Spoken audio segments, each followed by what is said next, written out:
Welcome back, folks. We're still looking at performing circuit analysis using phasors, and I promised you we could do superposition, and a lot of times we have to do superposition with different frequencies in the circuit. So while I won't test you on this, which keep watching, please keep watching. I will ask you to do superposition problems with a single frequency just so you get comfortable with the idea, because that's where this is heading.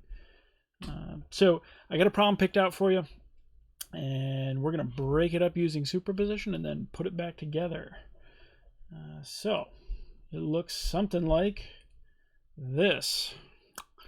And we can see that we have multiple frequencies. We're looking for I out, and we have an AC source over here that has this voltage, so it has 10 radians per second for a frequency. And then we have this DC source over here, and those are different frequencies.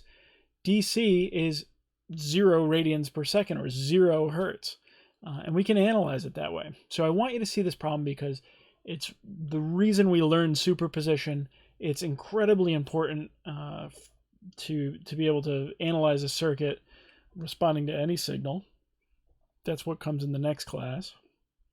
And it also gives us some insight into how our storage elements respond to DC signals. Okay, and that's something that's good to know, so you can start to build some intuition. All right, so let's tackle this one. We've got to break it up. We've got two independent supplies, so we're going to do two subproblems, and it really doesn't matter which way you do the subproblem. So let's grab this, since that's our original, and let's say subproblem number 1. I gotta flip a coin for you here, because it doesn't matter what order we go in. Do I have a coin? Yep. Subproblem number 1. And we're gonna analyze this circuit and figure out what the first part of I out is. Right, so we're going to say the first part, but the question is, which source are we really looking at? So we're going to flip a coin. Heads, I do the voltage supply. Here, I get a quarter. Okay, just for the record, it is a, where's the date on this? 2017 Ellis Island Special Edition quarter. I'm not just laying on my desk. Heads, I do voltage. Tails, I do current. Heads, we start with the voltage. Why not? Go left to right. Makes sense, right? Okay, so that means we remove the current supply, since it's an independent supply, and we replace it with its ideal impedance now. Now I can say the word impedance, which is just an open. So it really gets rid of all of this stuff, because those are just wires to nowhere. Okay. And then we go find I out. However we want to find I out. You know I'm going to use mesh, as is my habit. I1, I2. Okay. Every component gets a complex number, so we got to see what V1 is. Scrolling up here, V1 is 10 at an angle of 0. Okay, so let's pick out a different color here and say 10 at an angle of 0 degrees, and that's in volts, just like the function was up here. Okay, 5 ohms is 5 ohms, 1.5 henries. So let's kind of work this off to the side here. ZL is equal to J omega L. So what's omega for this subproblem? It looks like it's 10. Okay, so this is going to be J 10 times 1.5 henries, or J 15 ohms. All right, so this is J 15 ohms. So far, so good. We do the same. Well, I'll do this one quick, right? That's 10. We do the same thing. J 15 ohms. There you go. We do the same thing with the capacitor. I can sit up again. Ugh. Save my back for another day, barely. Okay, negative J over omega C, which in this case is equal to negative J over 10 and times 10 millifarads. All right, I don't trust myself to do that one. I really should, but you're all engineers, you get it. You want to use a tool that's going to get you the answer without having to think any more than we already do. 10e negative 3 times 10, and then invert it's 10, so it's negative j10. Okay, and that's this one over here, negative j10 ohms. Okay, we're in the phasor domain for this subproblem. All right, and then we got to write some equations. We have no current supplies in this subproblem, so we're going to write two KVLs, one for I1, and we can get fast with this. Can we do the short? Let's do the shortcut. Let's do the shortcut. Why are we killing ourselves? Okay. So let's see. KVL for I1, right? And then this row will be the KVL for I2. What does I1 touch? It touches the 5, the J15, and the negative J10. So altogether, that's going to be 5 plus J5. Okay? Because those are both imaginary, so they combine plus 15, negative 10. What does I1 share with I2? Now be a little careful with this because it's going to be negative J10. So this is going to end up being positive J10. Okay. We're going to invert this whole thing. And we're going to multiply it by the right-hand side.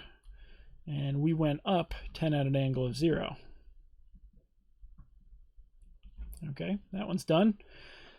What does I2 share with I1? We play the same kind of shenanigans with the negative sign. We have negative J10, so this is positive J10. And then what does I2 touch? It touches 10 minus J10. And there are no voltage supplies. So that's going to give us I1 and I2. And the rest I'm going to depend on a calculator or MATLAB or whatever your little heart desires to find this. You want to do it by hand? Whew, go for it. All right. I think I can do this one pretty quick, so I'm not going to pause. We'll see if I regret that later. Okay, 5 plus J5, 0 plus J10, and 10 at an angle of 0. 0 plus J10, 10 minus J10, and typo, and 0.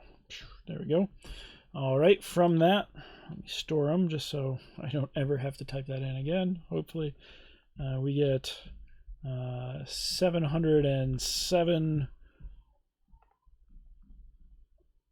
at an angle of negative 45 milliamps. And for I2, we get 500 at an angle of negative 90 milliamps. Okay, so that's a good start. We have our mesh currents. We got to figure out what the first part of I out is. It looks like I1 is the only mesh current that touches I out. I2 doesn't, and it flows in the same direction. So the first part of I out is simply I1 that we have up here. Okay, so we can say I out. The first part, well, you know what? Since we're in phasors, let's say I out, the first part is equal to 707 at an angle of negative 45 degrees, and that's in milliamps. We can write the corresponding time domain function, and because we have two frequencies, we have to.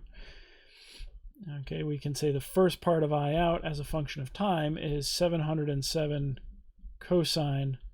The frequency was 10, right? 10t minus 45 degrees, and that whole function is in milliamps. Okay, subproblem number 1, done. So let's build our build our wall here right through my head. Can I stick it through my ears? If I didn't have this high back chair. Okay. I thought about getting like a green pillowcase to put over it, but I fight with a green screen enough as it is. So anyhow, that's how I spent a part of my morning, was resetting the green screen settings so that it might actually work today. Subproblem number 2. Well, we take the same circuit from the beginning, right? No coins to flip here.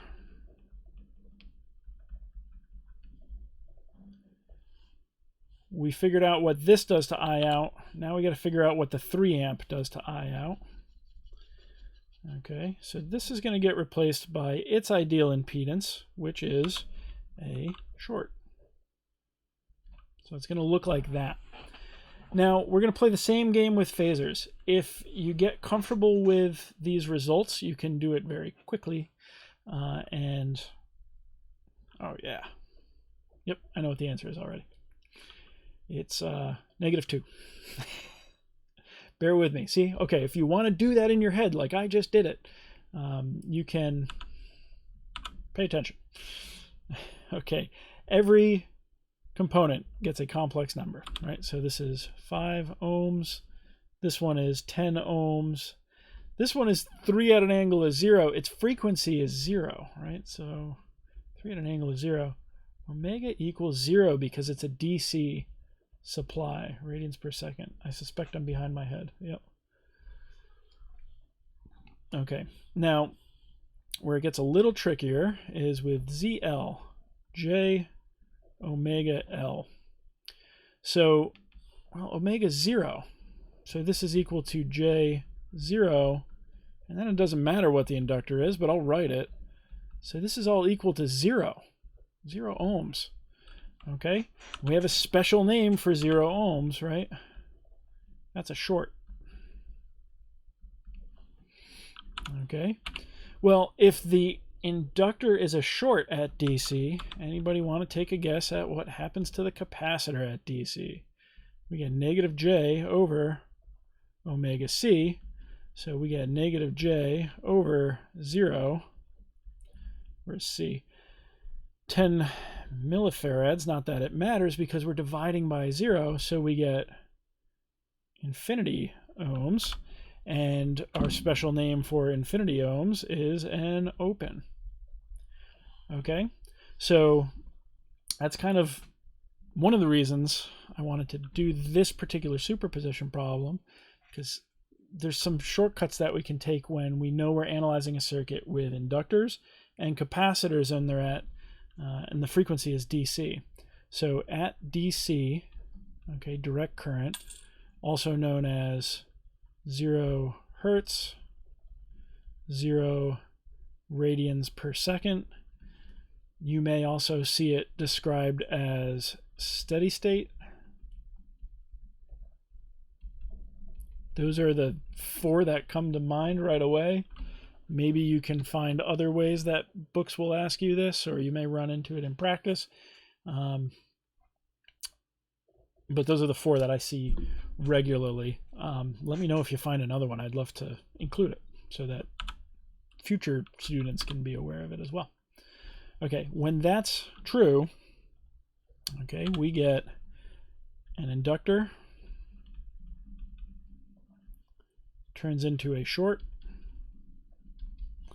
and a capacitor turns into an open.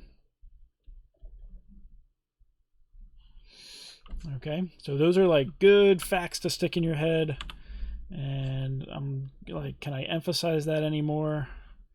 I could if I put a second box around it. This is a good thing to keep in your head, because what I'm going to do is take the same circuit again. Hopefully I still have it. Oh, I do. Nice. Right, we had already replaced this with its short, because that's what we do with superposition. Okay, oops, come on, draw me a short. There we go. This one turns into a short, so we can just get rid of it. and that's now a short, and this one turns into an open, and when it turns into an open, it just disappears, just goes away, and it's only true at DC.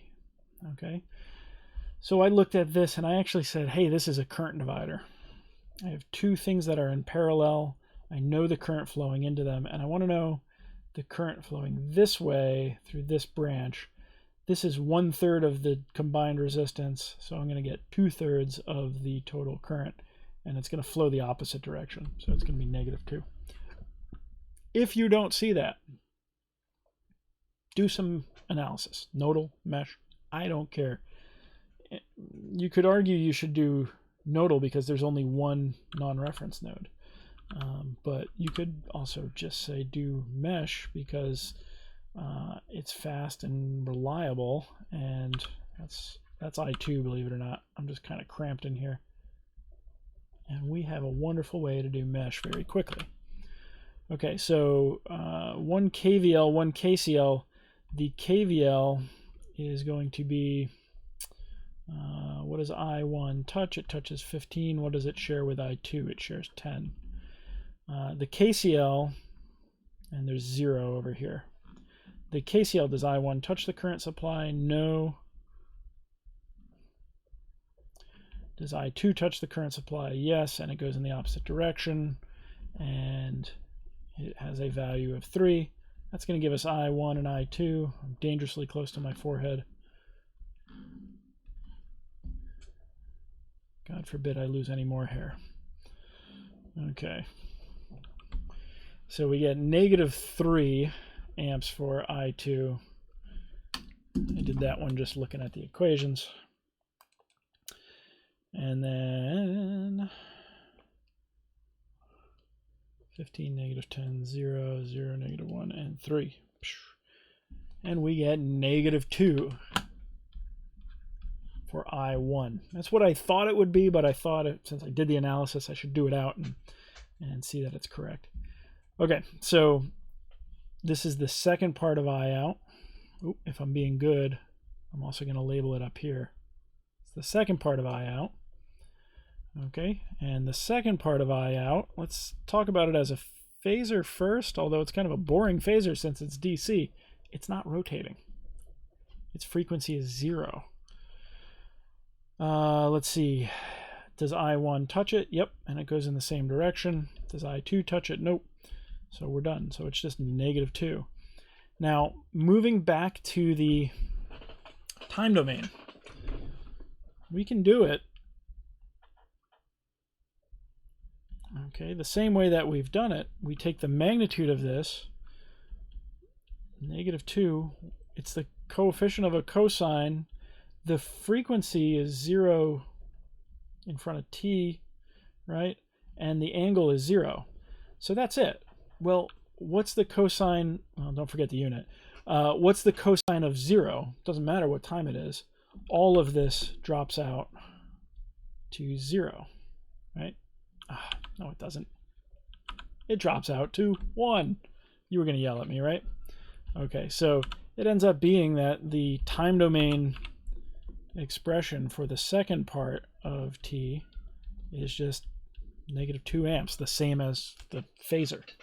So fun things happen at DC. I wanted you to see some of these. Now we got to put these back together. You're going to be tempted to add the two phasors, but we know better. We know that phasors can't be added when they're at different frequencies. Where they can be added is in the time domain.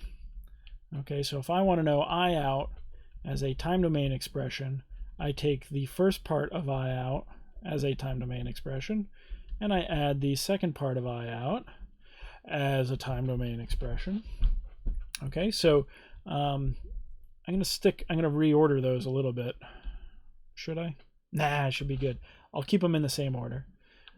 Turns out I had an opinion about the order we did the problems in. So here's the first part of I out. I'm just going to cut and paste that bad boy right there. Bring that down. Okay, and then the second part of I out was just -2. Be a little careful since we have two different units there. Okay, this is milliamps, this is amps. So it might be advantageous to convert this one here.